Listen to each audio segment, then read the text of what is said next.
மகளிரோட வாக்கு எல்லாமே தாவேகாவுக்கு இருக்கு அப்படின்னு விஜய் சொல்றாருல. முதல்ல அவர் சங்கீதாவா திரிஷாவான்னு முடிவு பண்ணிட்டுங்க, சரிங்களா? டிவிக்கு ஓட்டு போட்ட எவன்டையாவது கூப்பிட்டு எந்த தொகுதியில எந்த வேட்பாளர் ஓட்டு போட்டுன்னு கேளுங்க, எவனுக்குமே தெரியாது. பல கோடி கொட்டி கொடுத்தாலும் சமரசமாகாத ஒரு வீரன்.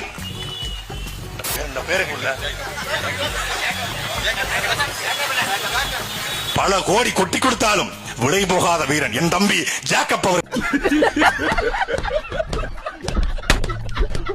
நீங்க உங்களுடைய தலைவர் வந்திருக்கிறார், நீங்க வந்திருக்கீங்க, வாழ்த்துக்கள். ஆனா நான் என்ன சொல்றேன், இந்த ஒரு 75 வருட ஆண்டு திராவிட ஆட்சிகள் இல்லை அப்படின்னா இன்னைக்கு நீங்களும் நாங்களும் உட்காந்து இங்க பேசிட்டு இருக்கவே முடியாது. நீங்களும் நானும் இங்க உட்காந்து பேசிட்டு இருக்கிறதுக்கு காரணமே திமுக. இன்னைக்கு நீங்களும் நானும் சட்டை போட்டிருக்கோம்னா அதுக்கு காரணம் திமுக. அப்புறம் வேற ஏதோ ஒன்று பொதுவாக சொல்லிக்கிட்டே இருப்பாங்க. இன்னைக்கு நீங்களும் நானும் தோல்ல துண்டு போடுறோம்னா அதுக்கு காரணம் திமுக. நீங்க ஏத்துக்கிறீங்களா இல்லையா? இன்னைக்கு நீங்களும் நானும் சட்டை போட்டிருக்கிறது காரணம் திமுகன்றாங்க. ஒத்துக்கிறீங்களா ஒத்துக்கலையா நீங்க? சரி, இப்ப திமுக உருவாகிறதுக்கு முன்னாடி எல்லாரும் எப்படி அவன குண்டியாவது சொல்லிருந்தாங்களா எல்லாரும்?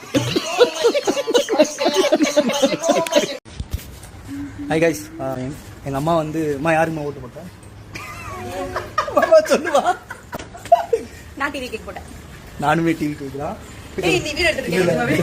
ஒரு மனுஷன் பார்த்துருக்கிறதுல இவர் உதயசூரியன் போட்டது அப்பதான் 60 உள்ள சைக்கிள் வெளியே பார்த்துருக்கு. யோசிக்க தோணும் கொஞ்சம். நிர்மல் குமாரோடைய யோகியதை என்னன்னு உங்களுக்கு தெரியுமாங்க? இன்னைக்கு எந்த காங்கிரஸ் கட்சி வராதா கூட்டணிக்கு நீ ஏங்கி நிக்கிறீங்களோ அதே காங்கிரஸ் கட்சியுடைய அகில இந்திய தலைவர் ராகுல் காந்தி அவர்கள் பாரத் ஜோடோ யாத்திரை போகும்போது அவரையும் பிரியங்கா காந்தியோடைய மகளையும் இணைத்து வைத்து கொச்சையா பதிவு போட்டவன் தான் அந்த மனுஷன்.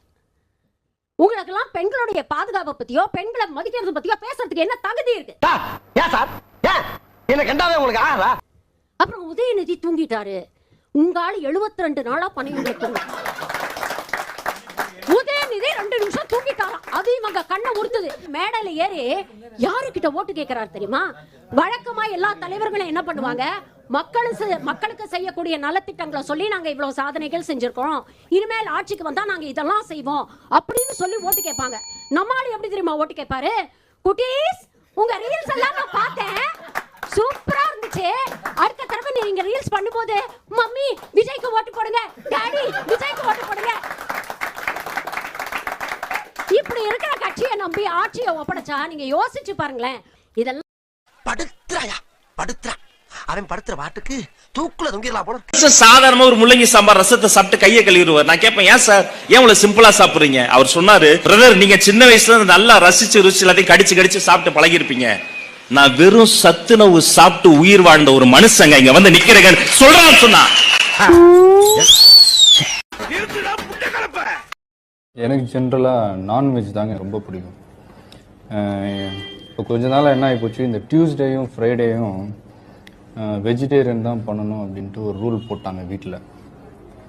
அதனால் அந்த 2 நாள் மட்டும் நான் ஷூட்டிங்கில் சாப்பிட்டேன். 24 தொகுதியிலே நிற்கிறோம். 267 தொகுதியில் ஜெயிக்கலாம். எத்தனை நம்பர் ஜெயிப்பீங்க நினைக்கிறீங்க?